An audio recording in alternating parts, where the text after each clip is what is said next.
บายดีเนาะข้าพเจ้าชื่อทวีสุขสุทธิวงศ์มาจากทางบริษัทสติกไอลาวเนาะเป็นวิชาการอยู่ทางบริษัทเนาะนี่ข้าพเจ้าสิมานำเสนอเป็นกล้อง Toyota Station รุ่น 332 RC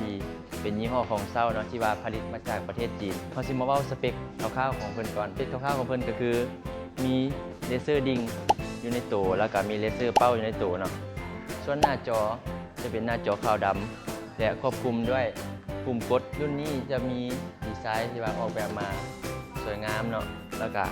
มีน้ำหนักที่เบา 5.2 กิโลกรัมเนาะแล้วก็ใส่คู่กับเป้านี่แมันสามารถ